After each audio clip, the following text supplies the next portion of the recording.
네, 극단적 선택을 암시하고 잠적했던 신재민 전 기획재정부 사무관이 관악구한 모텔에서 오늘 발견됐습니다. 다행히 생명에는 지장이 없는 것으로 확인됐는데요. 네, 또 청와대 특별감찰반의 민간인 사찰 의혹을 주장해온 김태우 수사관이 검찰에 출석을 했습니다. 김 수사관이 얼마나 설득력 있는 근거를 내놓을지 주목되는데요. 예. 오늘 전문가와 관련 내용 짚어보겠습니다. 네. 김한규 변호사 나오셨습니다. 어서 오십시오. 안녕하세요. 안녕하세요. 저희가 막 그 언론 보도를 통해서 상당히 또 끔찍한 일이 일어난 게 아닌가 싶은 생각이 들었는데 신재민 전 기재부 사무관이 유서를 쓰고 잠적했다는 신고가 접수돼서 경찰이 수사를 벌였는데 주거지 인근 숙박업소에서 일단 신병 괜찮은 상태로 발견이 됐다고 하네요. 이 정황을 좀 짚어볼까요? 오늘 정황을요? 예.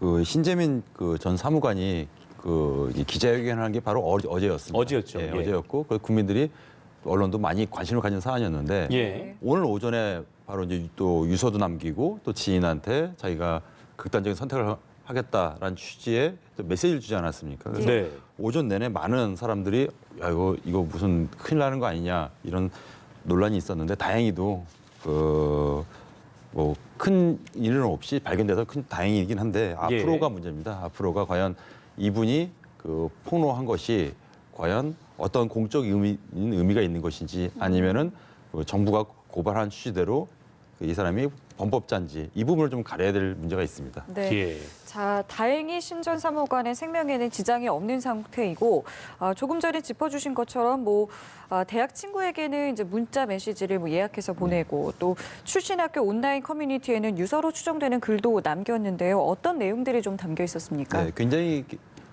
장문이었습니다. 네. 사실은 짧은 글이 아니고 굉장히 긴 글이었는데 거기서 가장 개인적으로 눈에 띄는 것은 이분이 굉장히 지금 본인이 억울하다. 자기는 진심인데 사실을 얘기한 건데 네. 좀 일정 부분 좀 매도당하고 심지어는 자기가 얼마 전까지 근무하고 있는 기재부에서 고발까지 당한 상황에서 좀 억울한 심정. 특히 이런 표현이 있습니다. 아무리 생각해도 납득이 안 된다 이런 말을 남겼거든요. 그래서 가장 인상적인 부분은 좀 어떻든 간에 내부 고발을 좀 인정하는 문화가 됐으면 좋겠다. 예. 그다음에 이 정부의 어떤 정책 결정 과정이 국민들에게 좀 공개되었으면 좋겠다. 이런 메시지를 남겼고 본인이 폭로했던 민간 기업 KTNG의 어떤 CEO 인사라든가 국채 발행이 관련된 어떤 논란이 다 사실이고 자기는 진정성 있게 좀 폭로한 것이다. 이런 메시지를 좀 남겼습니다. 예. 김 전 부총리가 이제 그런 얘기를 했다고 했잖아요. 상식적으로 그러니까 이 부분에 있어서 시청자분들이 이해가 좀 안 갈 것 같은 게 국채 매입, 이른바 바이백을 통해서 국가 채무가 줄어들게 되는 거는 재정 건전성이 좀 강화되기도 하고 국가 차원에서 좋은 일인데 그런데 이게 왜 국채 매입을 하는 게 그러니까 바이백을 취소했는데 이 왜 정권 운영이 부담되느냐고 이제 궁금해하실 텐데 신 전 사무관의 이 말의 의미는 어떻게 저희가 좀 이해를 해야 될까요? 네, 사실은 이 부분은 굉장히 국민들에게 굉장히 저도 그렇고 많은 국민들이 좀 이해하기 좀 어려운 측면이 있습니다. 이게 예. 어려운 측면, 굉장히 어려운 주제를 갖고 논의하는 건데 네. 사실은 이게 지금 이 전 사무관이 거짓말을 한 것이냐 내지는 아니 없는 얘기를 한 것이냐 이 예. 부분은 또 아닌 것 같거든요. 예. 분명히 논의된 본인이 그 자리에 있었다 얘기기 때문에 충분히 논의된 과제였고 다만 정책적으로 정부의 입장, 정부가 어떻게 보면은 커다란 어떤 코끼리라고 생각하면은 정부 입장에서는 그냥 이 사무관은 그 중에서 그냥 한 부분만 지금 맥락을 짚은 거지 정부의 정책적인 흐름을 읽는 건 아니지 않느냐. 예. 괜히 자기가 짚은 이 특정 부분만 국민들에게 폭로를 해서 마치 정부가 굉장히 잘못된 네. 내지는 이전 정권에 큰 부담을 주는 국민들을 속이는 정책을 짚은 것처럼 속이고 있다 이런 취지거든요. 근데 어떻든 간에 이 사무관은 적어도 자기가 본 거, 자기가 들은 것, 그렇죠. 예, 이건 사실 아니냐 이런 부분이 좀 마찰이 있는 것 같습니다. 예. 그러니까 지적해 주신 것처럼 이게 폭로가 이어지면서 공익 제보자다라고 보시는 분들도 계셨고 이건 그냥 자신을 드러내기 위한 어떤 하나의 노이즈 마케팅이 아니겠느냐라는 시각도 있었습니다. 이러한 부분들 속에서 분명히 부담이 됐을 수도 있었을 것 같고요. 노이즈 마케팅이라고 이제 비판할 수도 있고 예. 예. 그렇게 좀 약간 논란이 될 수 있겠지만 어떻든 간에 본인이 들은 게 아니라 공직자로서 재직 중에 그 본거 이런 부분들에서 국민들에게 알렸으면은 적어도 이 부분에 대해서는 이 사람이 어떤 의도했는지는 둘째 문제인 것 같습니다. 예. 그 문제는 법적인 문제도 아니고 예. 이분의 어떤 도덕적 그 어떤 뭐 비난은 설령 될지언정 네. 그 이 사무관이 얘기했던 이 인사 문제라든가 이 국채 발행 문제에 대해서는 적어도 진위 여부를 그 판단을 해서 네. 적어도 국민들의 입장에서 이 사람이 거짓말을 얘기했구나 또는 이 사람이 지적한 것 중에서 일정 부분은 경청할 가치가 있구나. 어차피 기재부에서 고발을 했으니까 예. 머지않은 시기에 사법당국에 좀 판단이 있지 않을까 봅니다. 그러니까 어쨌든 검찰 조사 과정에서 그 신전 사무관이 그 과정에서는 뭐 벌받을 게 있다면 벌을 받겠고 그 성실하고 당당하게 임하겠다고 밝히기도 했는데 일단은 공무상 비설 누설의 혐의가 있었고 또 내부자가 봤을 때 좀 뭐 또 그다음에 근데 내부자가 봤을 때 그 혐의 자체가 그 내용 자체가 부당하다고 느껴지는 부분을 그러니까 신전 사무관 입장에서는 부당하다고 느껴지는 부분을 누설한 것도 누설 자체는 문제가 되는 거죠. 그건요. 예. 근데 여기서도 좀 법적으로 딜레마가 있는 것이 예. 이 공무상 비밀 누설로 일단 고발을 했습니다. 그 다음에 이제 공공기록물을 이제 무단 유출했다 이런 취지로 고발을 했는데 네. 이게 법적으로 처벌이 되고 좀 유의미하게 논의가 진행되려면 이 신사무관이 얘기한 것이 공적으로 그 가치가 있는 실질적으로 비밀의 가치가 있는 그런 어떤 정보여야 되거든요. 근데 지금까지 정부 입장에서는 이 사람이 신사무관이 얘기한 것이 과장되거나 때로는 이제 일정 부분은 좀 거짓되거나 예. 이렇게 되게 축소하고 있는 상황입니다. 그럼 그렇게 축소된 정보를 이 사무관이 얘기했다면 이 사람이 그냥 사람들한테 손가락질을 받을 수 있겠죠. 왜 너 네. 거짓말하냐 또는 네. 왜 과장된 얘기를 하냐 이렇게 될지언정 법적으로 공무상 비밀을 누설했다. 예. 그거까지 보기는 적어도 기재부 입장에서 어렵거든요.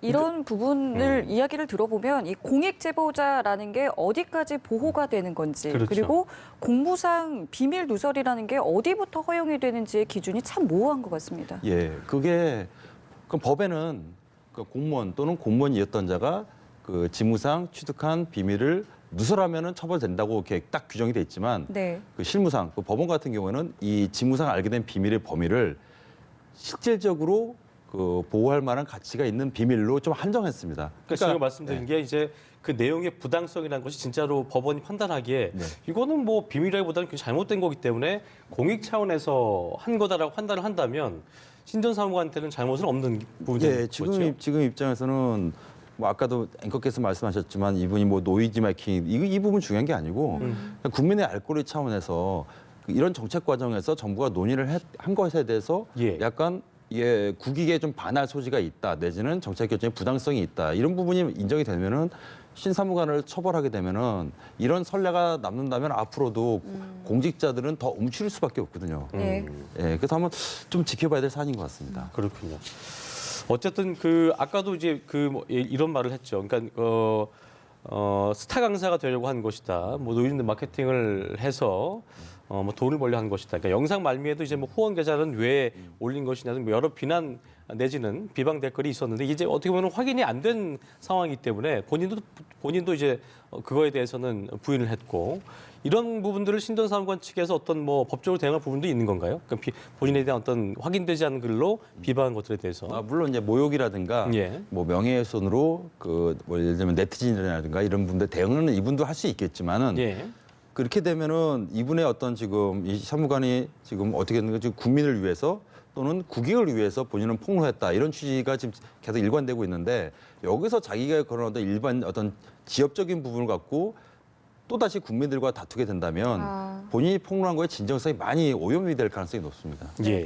자, 일단은 안정을 취하는 게 우선이 돼야 할 텐데 앞으로 이제 검찰 조사를 통해서 뭐 시시비비가 예. 가려질 것으로 보입니다. 신전 사무관 어떻게 좀 대응을 할 거라고 보시는지요? 네. 어떻든 간에 지금 외부적으로 봤을 때 굉장히 심리적으로 좀 불안한 증세에 있는 것은 좀 그렇게 보입니다. 그 하루 만에 그 적극적으로 약간 이제 미소까지 지으면서 기자회견 했던 분이 그 다음 날 극단적인 선택을 남기는 메시지를 남겼거든요. 예. 이분은 입장에서는 당분간 좀 병원 치료가 좀 필요한 것으로 보이고요.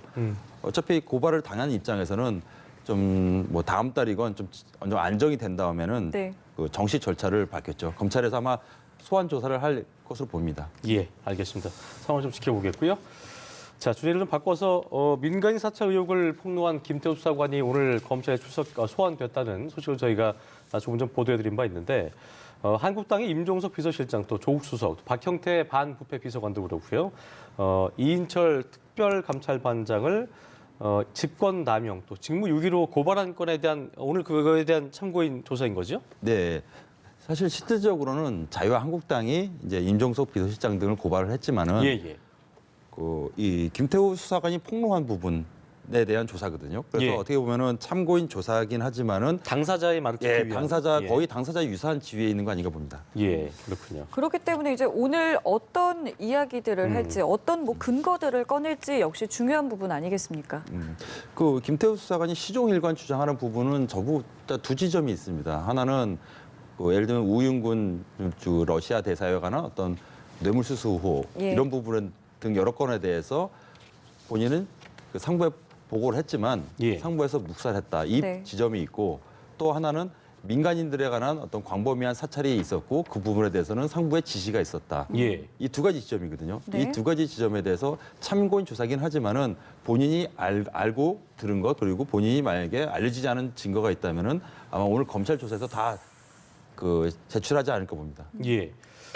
김태우라는 어떤 6급 공무원의 어떤 개인적 일탈이냐 아니면 윗선이 개입된 사건이냐 이게 아마도 이번 사건 특감한 사태의 최대 쟁점이 아닐까 싶은 생각이 드는데 경찰 입장에선 중요한 것이 이제 그 문건 작성 경위 파악이 일단 가장 중요해 보이긴 합니다. 그 부분에 좀 초점을 맞추겠죠? 네, 대체 일부 다수 언론 보도에는 이 보도가 되었지만은 청와대 감찰반에 있을 때 본인이 탐문에서 작성한 문건이었느냐, 예. 아니면은 검찰에 있을 때 본인이 취득한 정보를 취합한 문건이냐 이 부분부터 이제 나와야 될 것 같고요. 예. 그리고 감찰반장 이인걸 감찰반장부터 시작해서 아니면은 박형철 반부패 비서관까지 어디까지 보고가 되었느냐 이 부분에 대해서 전반적인 오늘 조사가 이루어지지 않을까 봅니다. 상당히 좀 늦게 끝날 전망입니다. 예. 그 보고가 어디까지 이루어졌는지 역시 파악이 된다면 직속 상관들 역시 조사가 필요한 부분도 있을 수 있겠군요.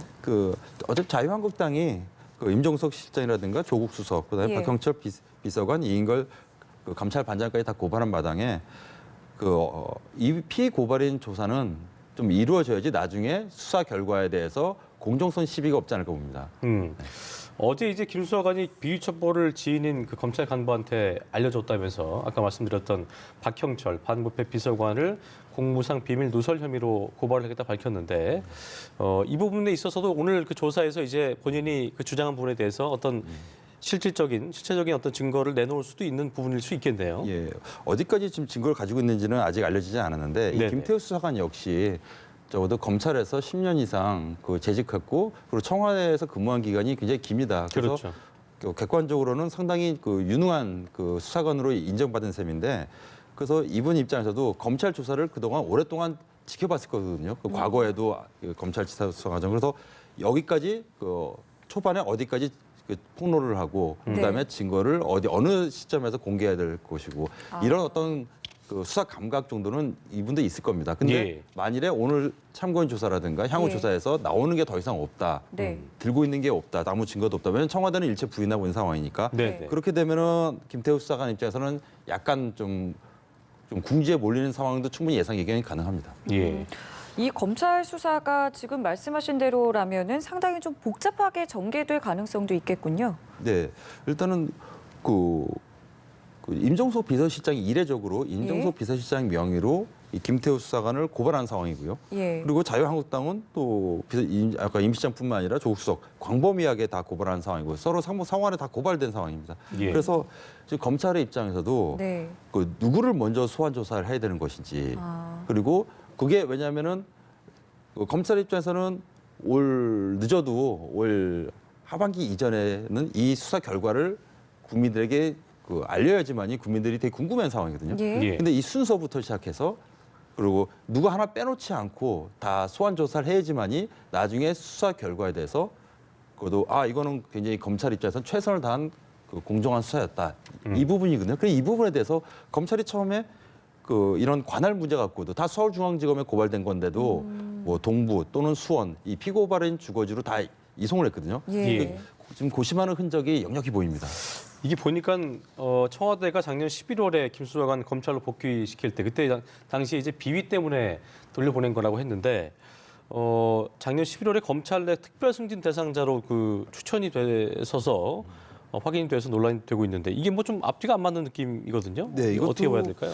이것도 굉장히 지금 이해가 안 가는 측면이 있는데 네. 어디까지나 그 김태우 수사관에 대해서는 뭐 접대 의혹이라든가 뭐 인사청탁 이런 비위가 지금 드러나서 지금 당연히 얼마 전에 또 대검찰청 징계위원회에서는 그 굉장히 중징계인 그 해임 처분까지 그렇죠. 하지 않았습니까? 그러니까 예. 이런 분을 지금 특별 승진 케이스로 올린다는 것은 좀 그건 어떻게 완전히 해석을 해야 모순되는 되나요? 상황인데 네.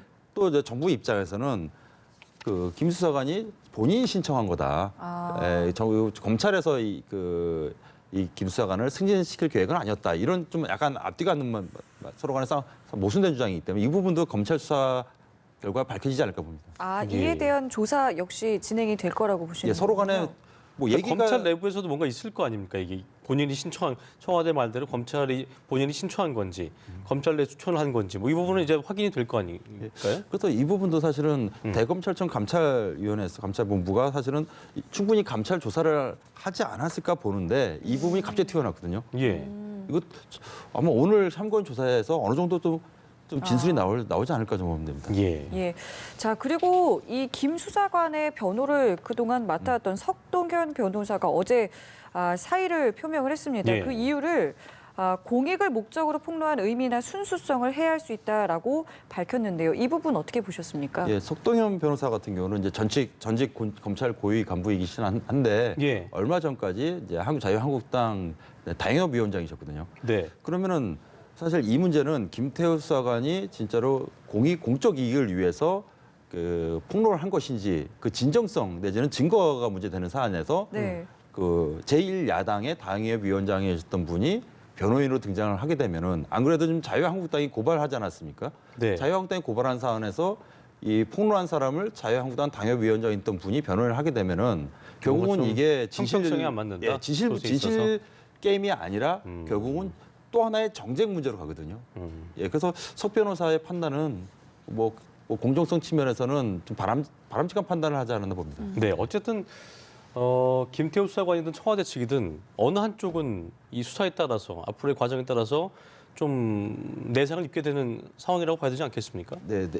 뭐 개인 지금 현재도 공무원이죠. 아직 정식 해임된 건 아니니까. 예. 공무원과 좀 정부가 누구 하나는 국민을 속이고 있는 거거든요. 그렇죠. 그 어느 개인이 타격받을지 아니면 정부가 타격받을지 모르겠지만은 네. 그런 점에서 검찰 수사가 굉장히 중요하겠네요. 중요할 뿐만 아니라 검찰 자체도 굉장히 큰 부담을 느끼지 않을까 봅니다. 그렇습니다. 국민적 의혹을 좀 해소하는 차원에서도 상당히 관심 갖고 지켜봐야 될 사안이 아닌가 생각이 들었습니다. 네, 저희 마지막 예. 이슈로 넘어가 볼 텐데요. 송명빈 마커그룹 대표 오늘 경찰에 출석을 해서 조사를 받게 됩니다. 예. 오늘 조사는 어떤 부분에 이제 초점을 맞추게 되는 겁니까? 예. 최근 들어서 우리 사회에 어떤 하나의 긍정적인 어떤 시그널이 있다면은 예. 직장 내에서의 어떤 갑질 이런 문화에 대해서 자꾸 어떤 공적인 어떤 폭로가 이루어지고 그런 증거들이 나오게 돼서 국민들이 굉장히 공분한 상황인데 또다시 사실은 이 송 대표 역시도 굉장히 어떻게 보면은 굉장히 성공한 CEO로 널리 알려진 분인데 예. 그렇습니다. 네, 이번에 이분의 민낯이 드러난 겁니다. 더군다나 동영상이라든가 증거가 이미 일정 부분 공개되었거든요. 네. 예, 공개되었는데 특히 이제 위험한 이런 도구들을 이용해서 그 직원을 심하게 폭행하고 또 심지어는 뭐 살해 협박을 했다는 의혹까지 제기된 마당입니다. 상습 협박, 특수 폭행 뭐 이런 부분들이 아마 오늘 쟁점으로 수사가 이루어지지 않을까 봅니다. 예. 근데 이제 오늘 송 대표가 출석하면서 사회적 물의를 일으켜 죄송하다 얘기를 했죠. 물론 이제 뭐 충분히 지금 상황에서는 할 수 있는 말이긴 합니다만 일단 양 씨와의 주장은 엇갈린 상태예요. 송 대표는 양 씨를 무고 또 횡령, 배임 등의 혐의로 맞고소를 한 상태이기 때문에 그리고 동영상도 그렇고 이게 뭐 조작됐다 설명하는데 보셨겠습니다만 뭐 법조인으로서 딱 그걸 보셨을 때 조작의 흔적이 좀 있어 보입니까? 어떻게 좀 보셨어요? 지금 조작된 증거로 지금 자기가 직전에 지금 몸담았던 직장의 그 대표를 지금 이렇게 어떻게 보면 이렇게 명예훼손을 했다. 그리고 예. 심지어는 이런 논란까지 만들었다면은 이 피해자는 무고로 당연히 무고로 논의될 뿐만 아니라 사회적으로 한번 매장될 겁니다. 그렇습니다. 근데 뭐 정시 어떤 뭐 국가기관에서 이 영상이라든가 아니 녹취록에 대해서 감정을 해봐야겠지만 그 네. 드러난 부분만 봤을 때는 뭐 폭행 장면이라든가 예. 그 욕설 장면, 욕설 송 대표가 목소리라든가 계속 이렇게 치는 장면이 나오기 때문에. 예. 그거는 굉장히 잔혹한 상황이었거든요. 예. 직장 내에서 이런 일이 있다는 것에 대해서 도저히 믿기지 않을 정도로 잔인한 상황이었습니다. 네.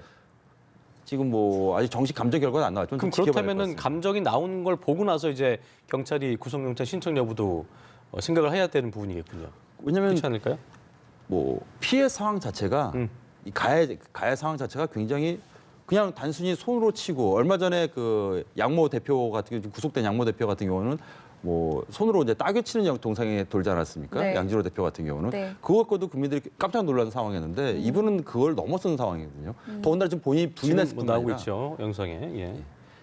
피해자를 또 맞고소를 했어요. 네. 무고로. 네. 그러면은 증거인멸 우려도 굉장히 있고 그래서 경찰 수사 결과 이것이 이런 어떤 동영상이라든 녹취록이 사실에 근거한 거였다면은 뭐 가중 처벌이 될 수도 있겠네요. 그러니까 맞고소한 부분이 사실이 아닌 경우에는 기존의 혐의에 더해서 어떻게 보면은 양형 부분에 있어서 좀 더 추가될 수 있는 부분이 지금 있지 송 않을까요? 대표가 만약에 그 본인이 고소한 게 사실이 아니면은 본인이 행한 특수폭행 협박뿐만 아니라 예, 본인이 무고를 한 거죠 피해자를. 그렇죠. 그러면 뭐 영장 신청도 충분히 가능할 뿐만 아니라 굉장히 가중 처벌될 겁니다. 예. 그리고 보니까요, 이 송 대표가 폭행 전과가 약 10차례가 된다라고 합니다. 예. 만약에 이 부분도, 그러니까 이번 고소건이 이제 사실로 드러나게 되면 이 부분도 가중 처벌이 되는 부분인지도 궁금한데요. 네, 어떤 범죄든지 간에 이제 상습성이 인정되면 그 법원 입장에서는 굉장히 죄질을 불량하게 보거든요. 예. 아마 이 부분도 아마 송 대표 입장에서는 굉장히 고민이 많을 겁니다. 그러니까 이 상습성이라는 게 더해지면 이 특수폭행으로 바뀌게 되는 거죠. 아 상습폭행도 있고 네. 이제 특수폭행은 이 사람이 그냥 손으로 친 게 아니라 흉기를 동원해서 폭행했으니까 특수폭행. 그러니까 상습성 자체는 특수폭행으로 속해지지 않는 건가요? 예, 그거는 이제 자주 빈번하게 있었다는 거. 예. 예, 알겠습니다. 저희 오늘 세 가지 이슈 김한규 변호사와 함께 짚어봤습니다. 예. 오늘 말씀 고맙습니다. 고맙습니다. 감사합니다.